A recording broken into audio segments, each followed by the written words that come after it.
Ladies and gentlemen, it is happening. The Biden administration, 3.5 years in, finally comes out with some new tariff policy. To discuss, who else would we have on than Brad Setzer of CFR, who hung out in USTR for a year earlier in the administration. Let's do a brief history of how we got here. What is the process that ended up concluding on May 14th, 2024? Yeah, well, I guess the process started with the imposition of Section 301 tariffs in the Trump administration. I mean, if you want to go back to the origins of it all, it was over a case, the 301 case. 301 is sort of like the unilateral U.S. judge and jury tariff law that, if there's an undue burden on U.S. commerce, the U.S. can impose tariffs that are meant to offset that undue burden. And it was originally a 301 case based around technology transfer and IP theft. That led to a series of negotiations with China. China responded to the initial 50 billion of tariffs with 50 billion of tariffs. And then Trump responded with an ever escalating and expanding set of tariffs. So 50 became 300 or 250. And then another 110 were added by the Trump administration. There were some exclusions granted then that rolled off at the end of the Trump administration. And, there was the Biden administration inherited an open question of what to do with these tariffs. And in addition to having the baseline question of whether you continue the policy of your predecessor, there is under statute a review of 301 tariffs after a 4-year period. So that came, some time ago now. And so there was just sort of a set of legal and procedural requirements to complete that review at some point. But you could have concluded that review and concluded that nothing needed to have changed. Or you could have concluded the review and said some of the tariffs were not serving the original purpose and could be removed. Or you could have the conclusion, which is what happened today, that some of the tariffs needed to be adjusted up to better serve the goals of the original 301, which are kind of lost in the murkiness of time. But those goals now include holding China to its commitments, which it didn't meet under the Phase 1 agreement. So that's actually a pretty straightforward case. If you can go from 50 to 250 to like 350 and change, because within the legal framework created by the initial case, it actually isn't much of a leap to add to some of these tariffs. So I think what the Biden administration eventually concluded was that this review should change the structure of tariffs around a set of products that the Biden administration judged to be of strategic importance or of great importance to America's future industrial development, and focused on those areas. Those areas also happen to generally be areas where China itself has had an active industrial policy. So the net effect is to a significant degree responding to fire with fire. China has a pretty restrictive policy towards imports of electric vehicles and batteries. It doesn't need to be that restrictive because its companies have become competitive. But over time, when China's EV and battery industry was getting started, China didn't let foreign imports qualify for its subsidies. And China's always had actually pretty high tariffs around the auto sector. And then, in solar chips, I mean, China clearly has had industrial policies. So it took on an aspect of responding to China's industrial policies, and then an added aspect of making sure after the passage of the Inflation Reduction Act and the U.S. support for investments in many of these sectors, CHIPS Act 2, of making sure that those investments had time to take root, that efforts to develop, to use the Chinese firm, an indigenous American electric vehicle and battery industry didn't get overwhelmed by Chinese supply. Yeah, I mean, it's interesting thinking about the political logic that has driven tariffs over the course of American history and the ones that seem to be most prominent today. I did a show way back, I think in 2019, with Neil Irwin, who has a fascinating book about going back all the way to the founding, and you've got log rolling, and basically, the 20s and 30s in particular, these concentrated interests able to, get their particular industry flushed in. And, clearly some of these industries have real political salience, if like the Detroit automakers, the Detroit automakers in 2008 were prominent enough to like get a bailout. They, presumably have, they have similar salience today that I think they have then. But, we also have kind of novel things like lagging edge semiconductors, ship to shore cranes, syringes and needles, which aren't necessarily just like a job saving capture exercise, but do speak to these more kind of like national strategic type justifications, where dependence on China in particular is something that the Biden administration has decided is like a problem that needs rectifying, both from the sort of like subsidies, IRA, CHIPS Act side, as well as putting some brakes on import to help support that broader industrial policy. I think that's right. And I think there's been, in some sense, I would say, the U.S. has gone through three broad phases of its response to the challenge created by China's emergence as the world's greatest manufacturing power. I mean, to be honest, in manufacturing, China is now a superpower, and more so than we are. I mean, roughly a third, 30% at 33% of global manufacturing is in China, which is 15 to 20% of the global economy. China is a superpower. I think the first phase was did not, or a sense that China, and not this was not fully shared, but it was the dominant sense that China's emergence as a manufacturer was complementary to the U.S. economy. That U.S. companies, could get cheap inputs, make certain consumer goods at a lower cost point, and that was basically good for the U.S. economy.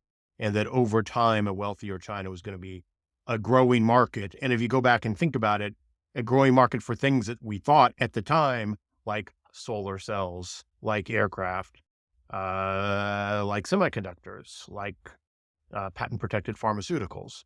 And then I think the second phase was a recognition that the organic development of China's economy and its manufacturing powers wasn't simply complementary, if it ever was, and that in some specific sectors, telecommunications equipment being the obvious one, Chinese firms were emerging as potent competitors, and they were doing so with a certain element of state backing.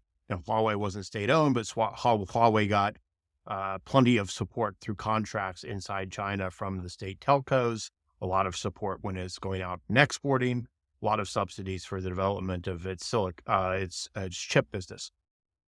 And there was a hope that through negotiation, you could convince China to change its ways, to back away from certain industrial policy practices, to liberalize, to go back to reform and opening up. And now I think we're in a third phase where no one expects China to reform and open up. And more of the response is taking the form of our own industrial policies. You can say, that we're not emulating China because we're putting our own twist. We're doing our own form of industrial policy. We don't have state banks. We don't channel it through state banks. We channel a lot of support through the tax code. There are structural differences. But the broad response is, well, we're not going to abandon sectors just because China, with state backing, has prioritized them and has thrown money at them and built up a lot of capacity in that sector and now can export and supply the global market. We're trying to develop those sectors ourselves, and we're using, both money and border restrictions to achieve that goal. And so I think this is just a continuation of that broad shift. Yeah, and that point is really important, and I think gets at one of the things that is a sort of pet peeve for me when Biden talks about trade policy. He has this line like, American workers and businesses can outcompete anyone as long as they have fair competition. Well, like, I'm sorry, like, fair doesn't have a lot to do with it, and like, China's actually really good at stuff nowadays. And the sort of concern I have is that mindset like doesn't quite like internalize the fact that like America is losing because of domestic political decisions that aren't just downstream of the fact that like BYD got some got some under market loans back in 2015 or whatever. Like I mean there is a clear sort of like um uh I think there are clear firm dynamics as well as clear regulatory dynamics that have made the EV rollout in the US a lot less a lot less successful, and Western as well as other East Asian car makers a lot less capable of producing vehicles at the quality and price that China has been able to do. And it's not just because the Chinese government is pouring money into this industry. Yeah, or maybe let's go right to the sort of electric vehicle case, because I worry that there is like actually a skill issue both on the domestic sort of regulatory perspective as well as like the firms getting their shit together where stuff like tariffs, you get into a position with US Steel where you just have this kind of like dying hulk of an entity that like really should have been competed out of existence a long time ago. And yes, it's important and strategic, and there are jobs in important states, but the Biden administration just like buying time for GM to like not make cars well doesn't seem like a great a great outcome of all of this. And maybe that sort of like domestic pressure that you might have had from from having to outcompete BYD in the US could have helped wake up the executives that are going to be the ones that ultimately have to build the cars in the future. Look, I mean, competition can strengthen you because you have to emerge as the best form of yourself. College basketball coaches, want to have tough games to prepare themselves for the tournament for a reason. But competition can also wipe out your industry. And if you end up not producing EVs in the US and relying on China for your EV supply, you haven't achieved the goal of having a strong competitive domestic industry.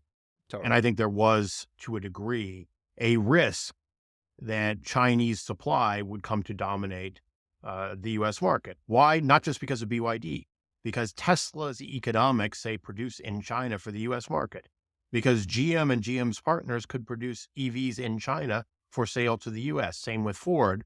And all that would not strengthen our own capacity to make our own EVs. It might help GM and Ford survive as brands, but it wouldn't bring that technology, that know-how, that expertise into the US. So I think, I share the Biden administration's judgment that the risk here was not that we were, there was a real risk that the end result of open competition when you're starting a bit from behind would have been the transfer of the whole industry to China, not a stronger US industry. So that'd be point one. Point two, I don't think it is quite right to either say China's industry has only emerged because of the subsidies, or to conversely make the argument that China's industry just reflects the strategic and technological powers of a few Chinese firms, and why shouldn't we welcome those that competitive edge? I mean, the history is much more complex. Some of China's early EVs were not great. They clearly were benefited from subsidies. There was a lot of subsidies and money thrown into development of both batteries and the supply chain for minerals that supplies batteries.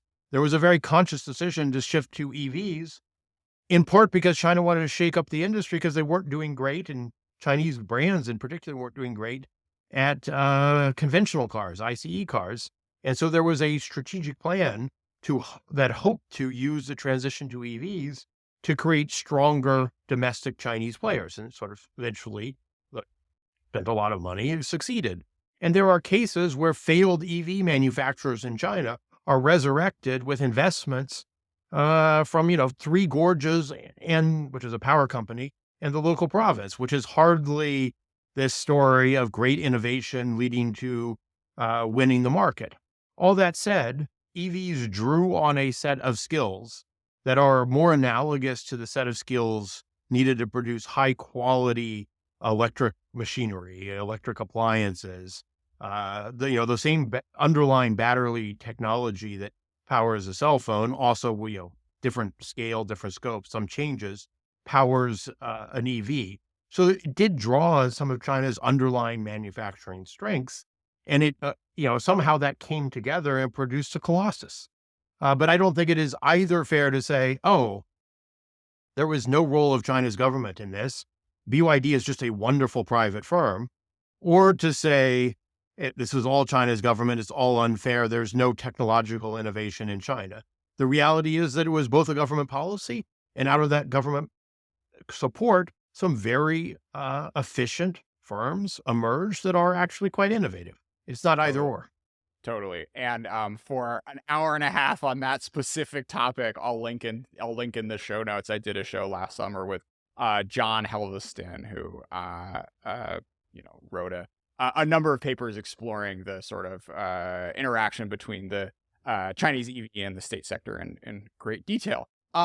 Let's talk about the potential resolution of this. So we're up to 100% tariffs if you are importing directly from China, which basically means that there are not going to be cars imported directly from China. Interestingly, like the US hit the same roadblock in the 80s with Japanese and Korean makers, and the resolution that American policymakers landed on was like, all right, we're fine buying Toyota cars as long as you make them in Mississippi. And sort of the way that this ended up being resolved is, you have a lot of Hyundai and Toyota factories in the U.S. It seems like that is not necessarily going to happen in the U.S. We've had these, we had some like BIS regulations around data security, which seems to be partially a way to sort of head this off. There's a question of whether or not like factories in Mexico could end up showing up in the US. But Brad, what's your take on sort of whether or not it is smart policy to do the sort of like, tech upgrading in reverse by allowing, this Chinese expertise to more, to get a foothold like in the domestic US proper? Well, just as an observation, I think the history of the 80s is actually not very helpful. But Okay. if you go back and look at the history of the 80s, there are three, I think, obvious differences. One difference is that Korea, Japan, Europe were allies. And so the control of the manufacturing of cars is a little bit different when it's done by your political allies than it's done by a potential adversary or strategic competitor. Second, the incentives didn't just come from tariffs. They came from a big adjustment in the dollar.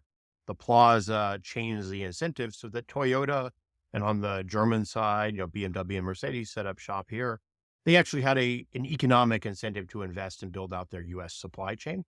They never were producing all the cars that they sell in the U.S. By the way, in the U.S., we still import meaningful cars, numbers of cars from Japan, from Korea, from Germany. We are still by far the biggest market in the world for imported cars. We shouldn't forget that. But then the third thing is that, we weren't in a world of smart cars, smartphones, of connected devices. A self-driving car is a surveillance camera on steroids connected to the the global ether, where there's massive computing power processing all the images and telling that computer how to process all the information it's receiving. So there's a surveillance angle and a connected angle that didn't exist in the 1980s. When you shut down your car, you shut down the car, and when you turn it on, it still needed you to drive. That is no longer quite the case. So I don't find that analogy useful. I also think we kind of have, I wouldn't go so far as to say we need to import all the technical know-how from China. I mean, Tesla, I have some issues with the owner of Tesla's stewardship of Twitter. And maybe they've spent too much time pursuing extracurricular pursuits and not enough time building ever better and ever more electric vehicles. But Tesla knows how to make competitive electric cars. No question about it. I don't actually think GM is that far behind They just went a different route. They went for costly, and they wanted to first build electric substitutes for their moneymakers, which are their heavier uh, pickups and sport utility vehicles. So they didn't put anything small on the road, which is a general weakness of the U.S. Auto industry. Hyundai, which is going to produce in the U.S., has already built a pretty significant business in the first instance, producing in Korea, and in the second instance, will be producing in the U.S. with a broader range of electric vehicles. So I don't think we are so far behind. I mean, the Chinese market's a bit different. There are some vehicles available at a much lower price point that are competitive. I'd say China in general, in part because the yuan is weak, in part because China's economy is weak and there hasn't been the wage pressure. China is producing at lower price points across the board.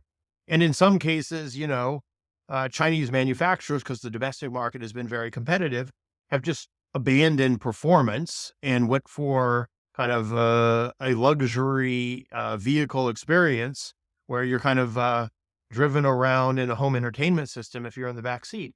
But, we could probably do the same thing. The question is whether there's a market for it. I'm not as pessimistic as some.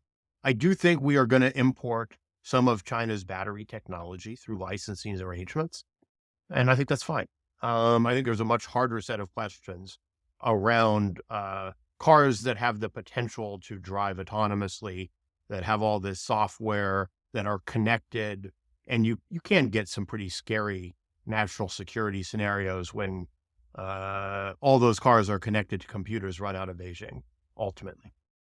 I mean, I think like there are, in any industry, you can come up with a national security rationale for wanting to have domestic production. And the question is, how important is it? And, how much are you willing to pay? And this, I think like reasonable people can disagree on, the how far back, like, are they just having a different, are they just maximizing for different things, which is why their cars are cheaper? But this is a big decision, I think, that, we're basically going to have bifurcated, a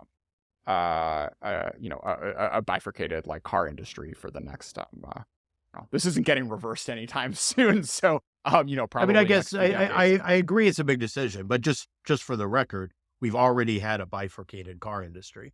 Like Sure. U.S. cars were made in the U.S., in Korea, and Japan, and they were of slightly, the market was different. Chinese cars were made in China. So the question is whether we were going to the Chinese market has a very low import penetration and used to have almost no exports. It was self-contained, in part because of the JV requirements. That industry, China's industry, is shaken up and disrupted. It is now going out. And the question is whether we're going to have an integrated market that included China when we have not in the past. But the decision that we're not, at a point in time when, China's auto sector is genuinely innovative, is genuinely competitive, is a consequential one. Totally. Let's talk about like the concept of overcapacity for a second. Give me some takes, Brad. Well, there's a question of overcapacity relative to what? There's the common, a lot of people will just look at how much you can, are you using all of your existing capacity? What is the capacity utilization rate in the industry? Independent of whether that is going to, whether you're using that capacity to sell abroad or sell at home. And so there is a sense in which overcapacity simply means low levels of factory utilization. That's certainly the case in much of China's automotive sector and in the solar sectors now.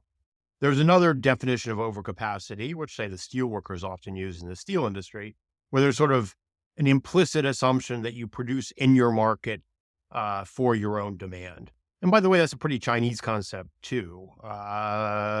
If you look at Made in China 2025, there was a goal to have Chinese production meet Chinese demand in China for China. It's the same concept. And there you look at your capacity to produce relative to demand inside your own market. That's not a vision that allows for much trade, but it is a definition.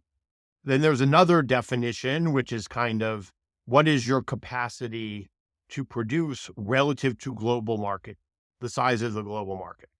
And I think you can find sectors where China's capacity to produce is large, not just relative to their own demand and their own market, but relative to global demand and the global market. ICE autos has become one, solar, planned batteries. And then there's another one, which is like overcapacity relative to the path needed for green technologies if you want to achieve a more ambitious green transition. Sure. And I think you can actually make a case that China's solar capacity has risen to the point where we're getting to the stage where there's overcapacity inside China relative to the path that the world needs for a green transition. Certainly relative to the path the world is currently on, and relative to the path the world would need to be on if there was going to be space for others to play in that industry, in that space. But it is not a precisely defined concept. And the Chinese, in a sense, have decided that politically it's out of style and there is no overcapacity. It's just natural that the average internal combustion engine factory in China is operating at below 50% capacity. What's to worry about? That capacity was built to meet surge demand. I think what is clearly the case, though, is if you look at it objectively, overcapacity is a much bigger issue in the internal combustion engine side, which accounts for the majority of China's exports. And their Chinese supply is basically elastic. There's Chinese demand is like 15 million for traditional industrial combustion engine cars and falling. Production capacity, according to some estimates, of just internal combustion engine cars is about 40. And, that delta, 20 to 25, is big enough to fully supply the US market. It's big enough to fully supply the EU market. Maybe you can't quite fully supply the US and the EU market, but you're kind of getting to that level. And so I think there is a concept in which you have so much capacity that there isn't scope for others to participate in that industry. And then you either you accept concentration and accept dependence, or you introduce frictions. Solar clearly falls in we've already accepted concentration on the wafer and cell production in China, and there is still overcapacity in China. Chinese firms are forcing other Chinese firms out of business. And in batteries, there's just too much planned investment relative to expected demand. So China could be if the world wanted to, all EV batteries, which are like quarter to a third of the value of an EV, could come from China. But I think, there's a desire not to have that level of concentration, that level of dependence on a single source. So those are the kind of things that go into discussions of overcapacity. Yeah. So, this is a good transition, I think, to the ones where the trade is not going to be zeroed out by these new tariffs. Let's talk about batteries. We got a 25% increase for lithium ion EVs. We got a 25% increase in 2026 for lithium ion non-electrical vehicle batteries. What's going on here, Brad? Well, what's going on here is that weirdly, the Trump battery tariffs were inconsistent. There was a 25% tariff on EV battery cells for cars and a 7.5% tariff on EV battery packs, which led to actually pretty significant imports of EV battery packs. If you look at dollar figures, the tariff on EV batteries is the biggest one because some unnamed large American electric vehicle producer was relying more and more on battery packs coming from China. So it was just a decision that if you want a independent battery industry, independent battery supply chain, you need to put some restrictions because there is so much potential capacity coming out of China. And that has been realized. There were more and more cars that were starting to be designed around Chinese made batteries. And for some of the others, it's just, we want a battery industry. Simple. We're spending a lot of money on it with the IRA. And we wanted to make sure there was demand for all the capacity that the U.S. is trying to build in a world where China is able to more than meet global demand if the rest of the world is willing to let it happen. So, Brad, it strikes me that all of these are round numbers. And I imagine that there was hopefully some sophisticated analysis, with regards to those trade-offs, right? Of understanding that for some of these things, there are still going to be, it's still going to be needed to have imports to get your green goals or what have you, while still wanting to be able to cultivate a domestic industry. Like, is this just an art, not a science? Like, what should we take from, 25 and 50 being what everything gets rounded to? Look, I mean, it's not a secret that the 301 tariff lists were initially created to hit a number. Trump didn't, he wanted, another two, I can tariff you more than you can tariff me because you export more to us than we export to you. And so there were, for the 301 tariffs, which are basically punitive, you can't calculate the tariff level based on an estimate of damages because there is one. There isn't one. It's punitive. Yeah. Hence, why make anyone's life more complicated with something that is not a simple round number? The general rule of thumb that emerged, and this, this wasn't clear until we had the first 301 experiments, and it took a while because of the impacts of the pandemic. But the general rule of thumb is that for every percentage point you increase the tariff, trade falls by 2%. So a 25% tariff should lead to a 50% fall in your imports. A 50% tariff should be prohibitive. If it's not, that tells you something. And then when you go from 50 to 100, you're making a point. We don't want to be dependent on China for electric vehicles, which is, I think, more or less what the president said. It is interesting though, because like, particularly with all of the IRA applications, in the, CHIPS Act applications, like the government has never had more data about sort of, future pricing strategies and future supply or what have you for these industries, that are doing domestic manufacturing. So I would think that there's some, model that you made at some, or maybe someone else's job it is now to kind of like see if they can turn the knobs on these sorts of things. And the fact that we're Look, just, I think, all these calculations end up being arbitrary, but with an anti-dumping duty or a CVD, counter subsidy duty, you have this, in my view, an effort to be overly precise because everything hinges on methodological choices, where you conclude the precise offset to the damages is an 8.9% tariff, which yeah, is overly precise. No model is that clear. Conversely, in the 301 space, because of the structure, it's tied to an undue burden on U.S. commerce. It's an offset to Chinese retaliation. It's gotten modified over time. There's no point in trying to have a decimal point estimate because that is not the basis for this kind of tariff action. It is a judgment. So I don't sure. mind just making it clear. I think we should debate where those judgments were drawn. And do we really need 100%, or is that just a political statement? 50% should be prohibitive. It may not be because Chinese battery producers are really quite competitive, but they also don't qualify for the IRA incentives. And then, some other sectors like legacy chips, actually, it's probably doesn't matter that much because most legacy chips aren't imported as chips. They're imported as part of a final product. Solar is performative because we import a lot of Chinese solar content through Southeast Asia. So we import wafers and cells that are put into panels in Southeast Asia. So it doesn't really matter what the tariff is on direct trade with China. That's already tariffed up the wazoo. So it just depends. But the 25% number was a bit arbitrary. Doing it in increments of 25, doubling or quadrupling is a bit arbitrary, but a lot of tariff lists themselves in their origin are a bit arbitrary. So I Yeah, think well, if you cannot rationally explain every line in the U.S. tariff code. fair enough. Of course, we've got Trump coming out today saying like, screw that, I'd make it 200. Which, Yeah, I thought Biden should have said, yeah, if you go to 200, I'll do 400. I mean, 1776%, Brad. Come on, get with the come on, program.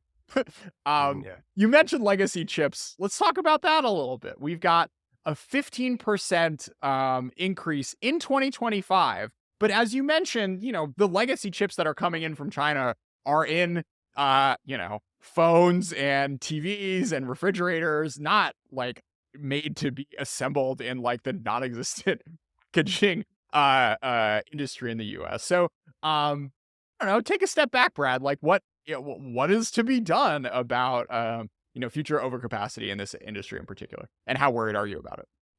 I am worried about it. I mean, I think it's one of those cases where, we have weaponized legacy chips against Russia as well as advanced chips. And in any nasty contingency scenarios around Taiwan, China would likely weaponize chips as well. So I think you have to be ready. I think you have to be prepared. And so I think you will end up either needing to directly subsidize production of enough legacy chips outside China so dependence is not total, or find a way of creating through regulations in demand for end use demand for legacy chips that are not coming from China. It is not a sector where I think we should, for strategic reasons, accept full concentration of supply in China. And given the amount of money that China is throwing at it, and I think from China's point of view, they don't want full dependence on us either. They've been hit by chip sanctions. Huawei has been, very targeted. Maybe it could be more harshly targeted. Judgments have been made, but chips have been used for punishment and have been used for strategic leverage. And so I think we have to operate under the assumption that they could be used for strategic leverage against us as well. So I think, it's going to be a set of hard choices. It's going to be a step back from the notion that we can have a fully integrated world, and it doesn't matter who's making your chips as long as, you just want the cheapest chip. I think we're going to be in a world where you do care who makes your chips, because you don't want an outcome where all the chips that are needed to make a certain product, be it cars, washing machines, other things, and a lot of legacy chips go into defense electronics, drones, et cetera, all come from a single country and all could be shut off as a political and strategic decision. But it's going to be a hard one, and this is just the first step in my view. Yeah, so sneak preview here. We're hopefully going to be spinning up a essay contest with Noah Smith and FAS about how to solve the legacy chips issue. Stay tuned for that if you've got clever ideas. Reach out, Jordan at ChinaTalk.media. Brad, let's get into some deep cuts. What's a permanent magnet? Permanent magnet is basically a frictionless magnet, so very efficient. It's made, I'm going to get it wrong, it's made, I think, with neodymium, one of the rare earths, so it's a rare earth magnet. They have applications in defense electronics, wind turbines, and certain electric vehicle engines. They aren't all that expensive, all things considered. It's not as big an industry as autos, but they actually are undeniably strategic. They're so strategic, given that they have a very clear application in fighter jets, that the Department of Defense is sponsoring investments to help create a U.S. industry. Gotcha. So these ones, you mentioned syringes and needles as well, are kind of like being, it's almost like a pair function with whatever kind of domestic money is being spent to spin up those industries. That is correct. I think with permanent magnets, this has been a known vulnerability. We were so vulnerable that in some sense we exempted them from, the Trump administration made a decision to exempt them from the 301 tariffs. There was a complicated trade issue because it involved rare earths, and we didn't want Chinese export controls on rare earths. So we didn't like limits on rare earth trade because we were in a paradigm where you shouldn't limit trade. But it was a weird one to leave out because there are multiple U.S. government reports highlighting the strategic importance of permanent magnets because they have a direct use. Let me repeat this: a direct use in fighter jet aircraft. With needles, it is a weird one. It did jump out at me, but then I kind of remembered from my time in government, there was actually a shortage of the precise kind of needles that were needed for the syringes, which are of a particular, non-reactive plastic that has certain qualities that are desirable for maintaining the stability of a vaccine. And so the U.S. government did sponsor significant investments in needle supply. So it actually is strategic. It was a choke point on the delivery of vaccines during the pandemic, and we did make a government sponsored investment to expand supply. So that doesn't really surprise me. It's Gotcha. strange, but it doesn't surprise me. And those are the Um, kind of things where, case history matters. You wouldn't understand it without knowing that it emerged out of a particular need that became apparent. any others on the list that struck out to you? Any you were surprised to see get left out? No, I was pretty confident that active pharmaceuticals were going to be left out, but I think there's an unresolved issue there. Yep. But it's also the case that in general, your dependence on active pharmaceuticals isn't addressed with bilateral tariffs on China because a lot of the active pharmaceuticals are then shipped and packaged in India or another market. And you ultimately cannot solve this with tariffs. You have to solve this by subsidizing supply. And it's also a case where it actually isn't that expensive. It's not as expensive as chips, but you just kind of, it's not a sector where there's a lot of interest from U.S. industry either because it's not really profitable. I mean, it's just a low margin business. But just because something is a low margin business doesn't mean that it isn't vital. There are, medicines that are easy to make if you have a factory to make them, that if you don't have them, will lead to a loss of life. So I think you do Yeah. have to think about that seriously. But I wasn't surprised because I don't think the tariffs were the right tool, nor had anything been put out that suggested that this would be part of the thing. Otherwise, look, the Biden administration's supply chain reviews and the sectors highlighted in those reviews were a pretty good guide to the sectors where tariffs were increased. So this was correlated with an arc of the set of sectors that the Biden administration judged to be strategic. And in that sense, it reflects a continuity of policy. And it just took a while to reach consensus around this package and to announce it at this time.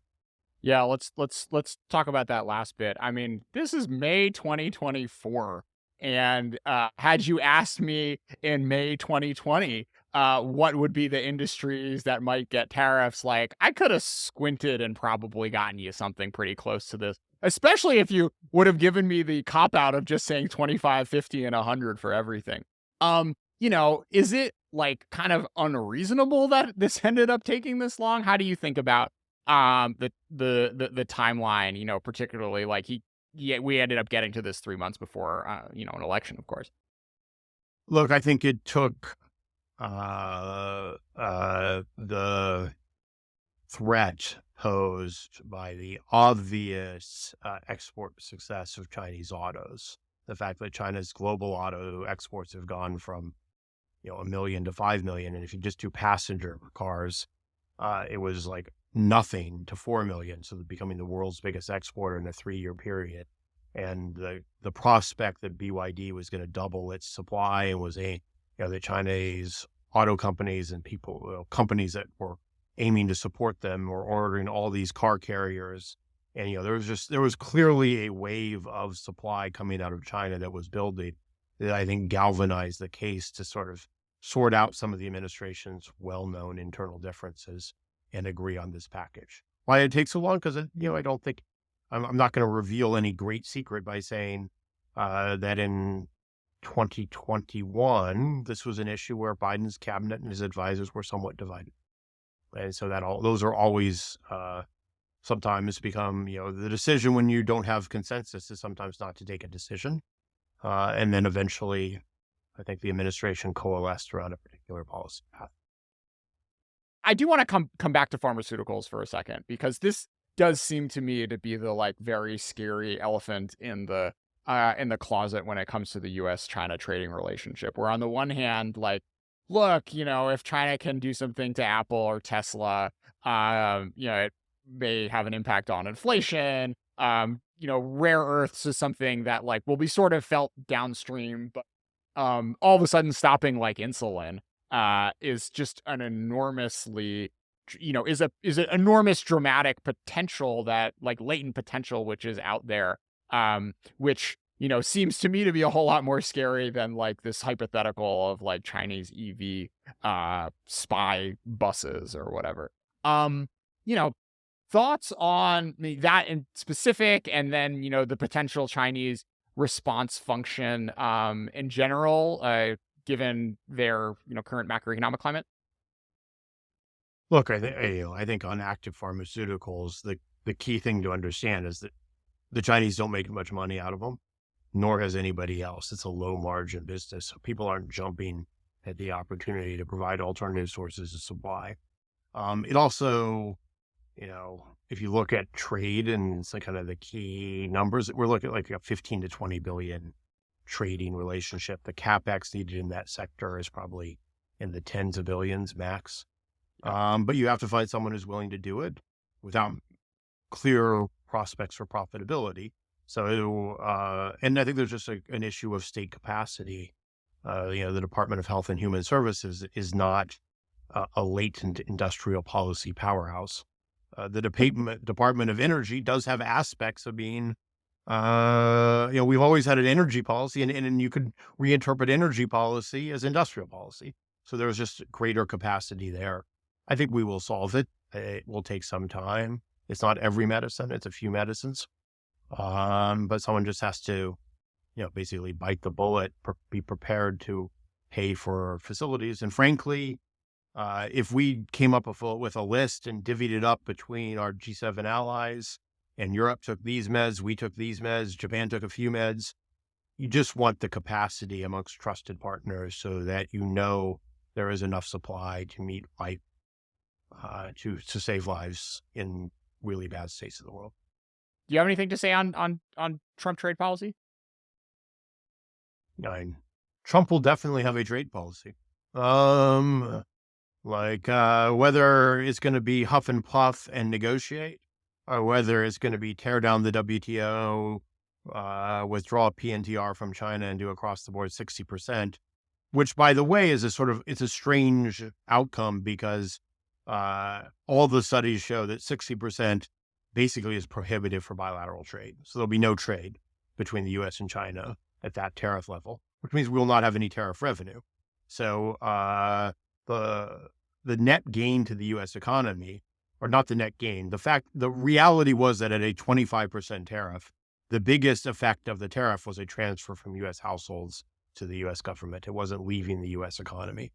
At a 60% tariff, that transfer, the government revenue gain goes to pretty much zero in most models. And all the gains go to third parties because the incentive to work around is enormous. And I actually don't think it's really tenable long-term to have 60% on bilateral trade and tariff-free trade in electronics and pharmaceuticals and a 2.5% global auto tariff because, it's not that hard to set up assembly operations. It's harder in cars, actually, than in electronics. They completely get around the bilateral tariff that have like 90% Chinese content. So I think it is an untenable long-term position, but it is Trump's stated policy. And one thing one can be sure of is that on trade and tariffs, Trump has a view. It's a personal view.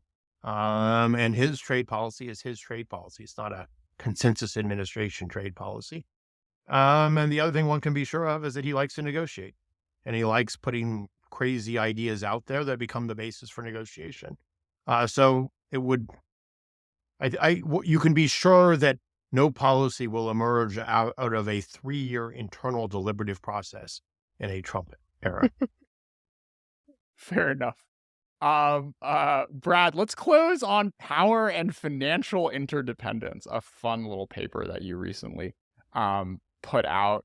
Okay. Sure.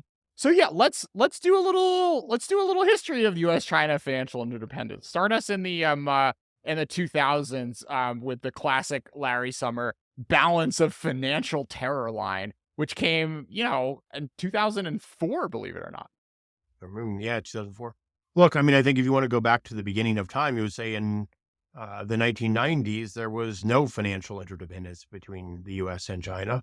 China had a little bit of reliance on external bank credit for a few parts of its economy. But, China wasn't running big current account surpluses. It wasn't racking up tons of money in its reserves. So there wasn't actually much financial interdependence. That changed after China joined the WTO, and there was this huge expansion of China's trade and China's trade surplus. my view, well known, is that China joined the WTO at an undervalued exchange rate, particularly because the dollar's course changed in 2003 and China followed the dollar down. And so, essentially in the face of an enormous positive shock, which was WTO entry, bigger than expected. And, China's certain sectors in China had achieved critical mass, take escape velocity. China just had a good dynamic going. They saw a 10% real effective exchange rate depreciation amidst a positive shock, which leads to enormous trade surpluses. And at the time, those trade surpluses were all recycled into China's reserves. There was a surrender requirement. If you earned dollars exporting, you had to give it to the Chinese government. There wasn't enough imports to balance it. It showed up at the State Administration of Foreign Exchange, and it got invested in U.S. financial assets. Now, when Larry Summers gave his speech, the general thought was it was all going into treasuries, which was mostly true. Even then, there was a little bit going into agencies. And what Larry said, which is sort of like the classic economics argument, but ginned up, was on one level, the system had an element of stability. China was buying U.S. financial assets for a reason. And the reason was that their purchases, by keeping their exchange rate weak, help support their exports and keep their economy moving forward. On the other hand, and, China could not easily change that.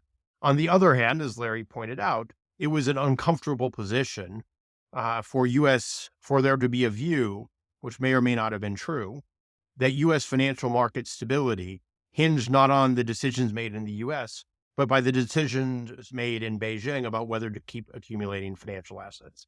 So the balance of financial terror was essentially a balance between our sense of vulnerability from the fact that it was perceived that a withdrawal of Chinese financing could lead to a spike in U.S. interest rates, and our sense that China's self-interest was to keep this situation going.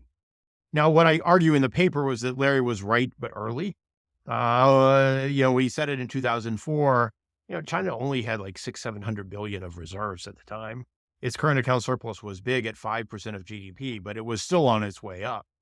And you really didn't hit the peak of the balance of financial terror until 2007, 2008, when China's current account had reached 10% of its GDP, when China's reserve accumulation was more like 15% of its GDP. And when China's, at a certain point, 50% of China's GDP was in reserves and 30% of China's GDP was in U.S. financial assets. And a really large share of that was actually in agencies, not treasuries. And the place where the U.S. actually had should have had the most concern was the growing impact that China was having on the agency market, because our tools in the agency market aren't quite as strong as our tools in the treasury market. And China was a bigger share of net foreign financing. So I think, Larry kind of got the story right, but he kind of got the timing a bit wrong. All right. So what is the agency market? Freddie and Fannie, the two government-sponsored enterprises. It's kind of unique to the U.S. Other countries don't have the same structure. They do a bunch of things. One of the things they do is they guarantee payment of mortgages made by various banks. Those mortgages are packaged together and sold as a security with what's called an agency wrap. So if you buy an agency bond, you don't have to worry that the underlying mortgage will default. But mortgages, because you can prepay them, have an unusual cash flows. So that has become a bond that is sold to global investors and U.S. investors. It is more complex than a treasury bond. It trades at a slight, higher yield, but it is a relatively low risk financial asset that is unique to the United States because other countries don't have government-sponsored enterprises. It's just like sort of strange. I mean, we're the we once were the free market paradise, but we had more government involvement in our housing market than any other major economy. Gotcha. And so China bought them because China was adding so many reserves to its stockpile at the time that if China had invested all of its reserves in treasuries, they would have more than bought all the net new issuance of treasuries. The number of the available stock of treasuries was actually kind of disappearing. So they were kind of pushed into the agency market. And then China woke up and discovered, oh my God, these are government-sponsored enterprises. We thought they were government-guaranteed enterprises. Hank Paul said, can you assure us that these are really guaranteed? And so there was an interesting dance where Paulson was always on the phone during the financial crisis, or his lieutenants, on one level telling the Chinese, oh, they're not officially guaranteed, but I'm going to I'm getting ready to fire my bazooka. I'm going to put capital in. Don't worry. Don't pull your money out. They're safe. There's some really fun backstories. Like the Chinese came up to Hank Paulson. This is in his book. I'm not personal friends with him. And during the Beijing Olympics, and said that the Russians had approached them about a joint bear raid on the agencies. And they said, well, we told them no, but that kind of caught his attention.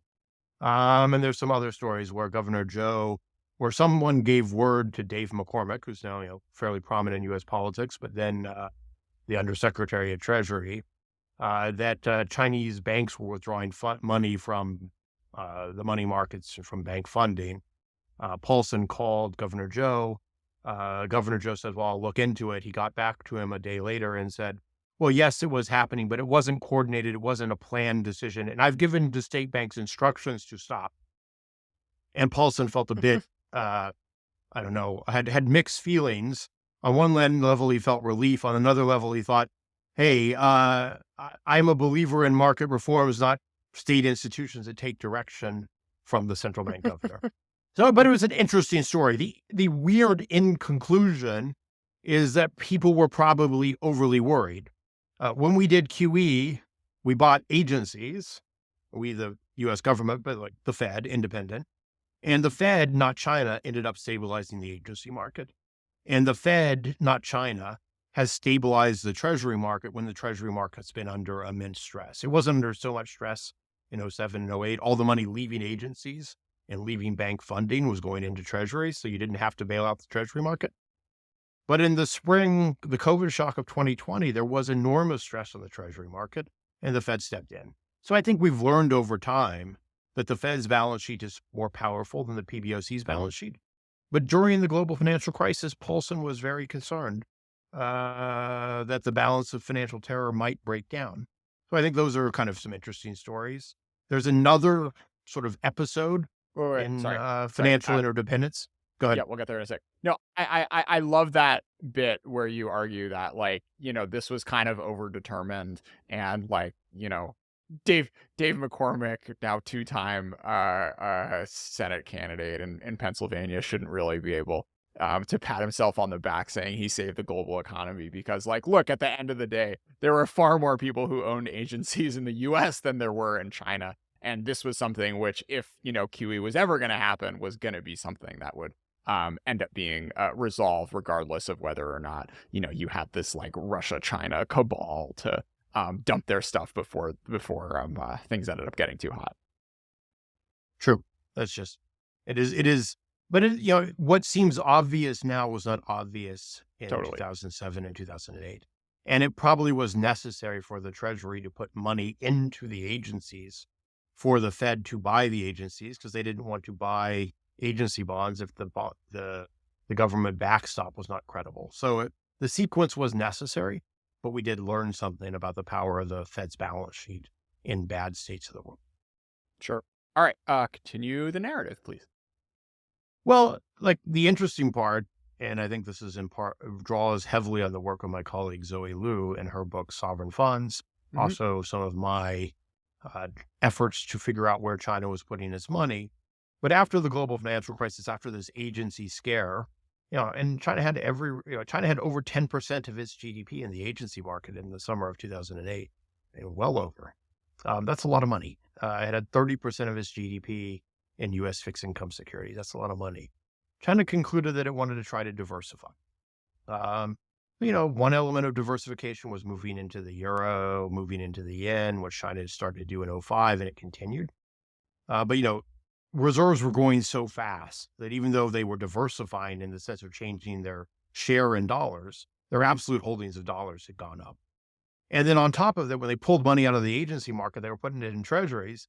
And it looked like so much money of the Chinese people was going into the treasury market at a time when the Chinese were saying the U.S. was pursuing irresponsible policies like QE and excessive fiscal deficits and so forth and so on, that China concluded, for a mix of optics, the visibility of having so much of the people's money in the treasury market, and real diversification, that they wanted to hold fewer treasuries and fewer reserves. So they were going to shift what would have been reserves over to other uses of the funds, help Chinese companies go out, fund the policy banks. I think that funding of the policy banks became what was called Belt and Road, but it was something that in the discussion and terminology at the time was called diversified use of foreign exchange reserves. And diversified use of foreign exchange reserves is basically a use of foreign exchange that means that it is no longer a reserve. Mm. It's sort of no longer a liquid foreign asset. But the net effect is that as China continued to add to its foreign assets, and it wasn't as continuous as it was before the global financial crisis, the current account had come down. There were times when China was adding a decent sum. There were times when it was adding close to zero. But the bulk of the new money was flowing into these diversified uses, and it wasn't flowing into safe formal reserves and into the treasury market. And then on top of that, China started making use of global custodians, not just U.S. custodians. The biggest U.S. custodian is the Federal Reserve Bank of New York. We know publicly that China uses it because of some of the technical aspects of China's agency holdings. They are so big that they could not be in any other custodian. And I think it's pretty obvious that from some of the correlations in 2014, 15, and 16, when pressure on the yuan reversed and there was depreciation pressure, you didn't see that initially in China's U.S. holdings. You saw it initially in Belgium's holdings of treasuries. And then only after Belgium's holdings had gone down did China start using its own treasuries. Why? Because Euroclear is a big custodian, and China was clearly, in my view, using Euroclear to hold a certain part of its treasuries. So you have kind of the diversification out of the visible U.S. data, and then you have real diversification into diversified use, into the euro. The euro diversification, by the way, didn't work well in financial terms because you diversified into a currency that then adopted zero interest rates. But it's kind of, look, it's not like China stopped adding to its foreign portfolio or the Chinese government's foreign portfolio stopped growing once it hit, China's reserves hit 3 trillion. China's foreign portfolio, the assets of China's state, defined as the state banks, the policy banks, CIC, some of the state funds, has continued in general to grow. Depends a little bit on the time. But the incremental growth has not come in reserves. And that very clearly traces back to a set of policy decisions in 2009 and 10 to diversify the use of China's reserves and to avoid over-concentration in the treasury market. And so then where I go from this is, like, a lot of people have been surprised that the sanctions on Russia, which, froze Russia's reserves, haven't prompted a more visible change in China's foreign portfolio. I think the reason is that China has been thinking about these sets of risk for the last 15 years, and they'd already taken the obvious steps. And in some sense, they'd kind of maybe reached the limits of those obvious steps. They protected themselves from the risk that the U.S. would blow up the treasury market. They took on the risk that Zambia would never pay them back. Yeah.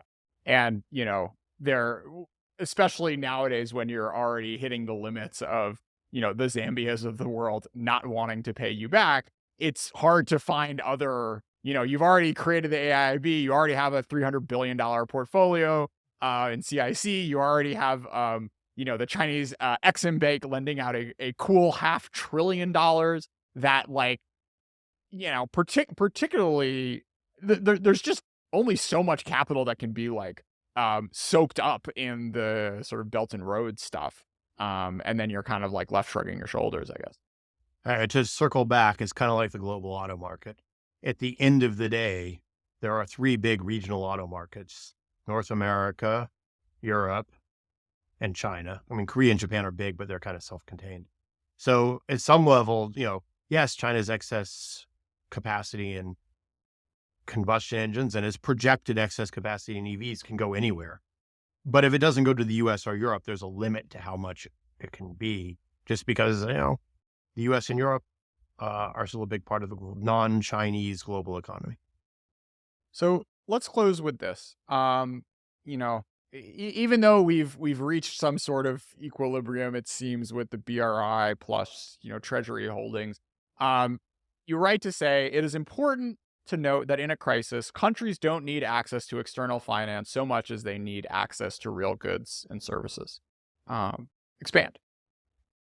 Look, China exports enough to pay for its essential imports. If China's reserves are frozen, it doesn't immediately impact China's ability to wage war. If China loses access to certain inputs and it hasn't stockpiled them, that would have an immediate impact on its economy.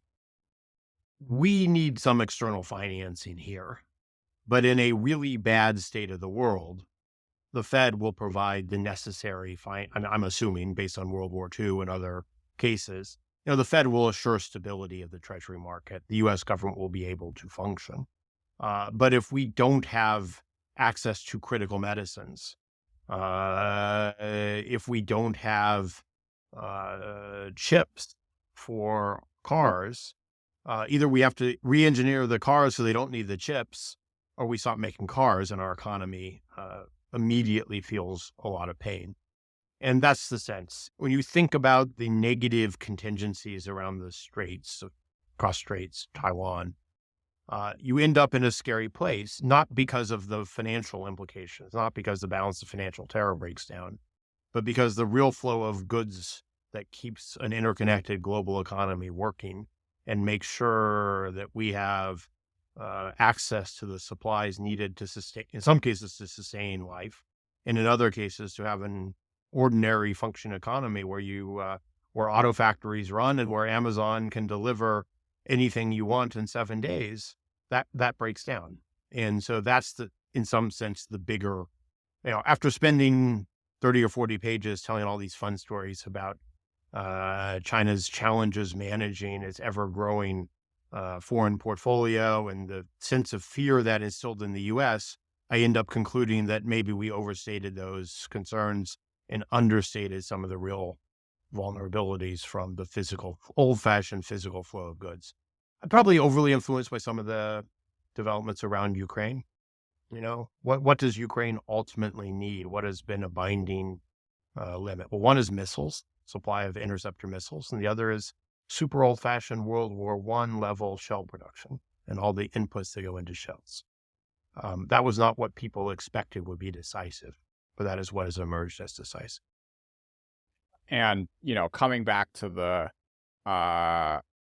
what's the point of having electric vehicles built in the U.S. anyways? I mean, of course, like this is, this production can be shifted not just to produce cars, but also is latent in a way in which, we're not in a huge crisis, so you don't see GM making, 155 millimeter artillery, but like that is a thing that could happen, and having that kind of like latent potential there, which can be converted in the case of a real war, is something that real major powers obviously are going to have in the back of their minds. And the sort of weighing of the economic pain you're willing to have today in order to do the the sort of sexy future national security risks of the spy the spy BYD car, as well as the very boring industrial revolution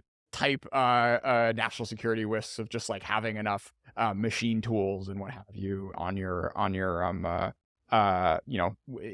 a place you can get access to is I guess unfortunate fact, but like a reality that policymakers around the world now have to start weighing into their calculations around these sorts of industries. Interesting. All right. So we can't close on that. I went to the San Diego Zoo last week. There were no pandas there. But on it, I mean, they're sort of rebuilding the like panda zone. But honestly, Brad, you know what? I didn't miss them. They had so many crazy. They had so many.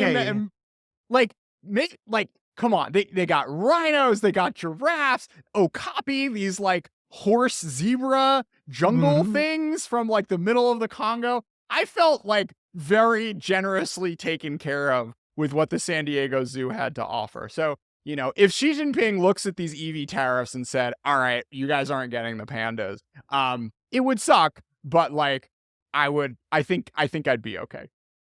So I will say you're underestimating the cute and cuddly aspect of a panda. And moreover, you're neglecting the fact that they have yet to, the Chinese Xi Jinping has yet to offer any pandas to the National Zoo, which is not quite as impressive as the San Diego Zoo and really would benefit from a few pandas. Fair.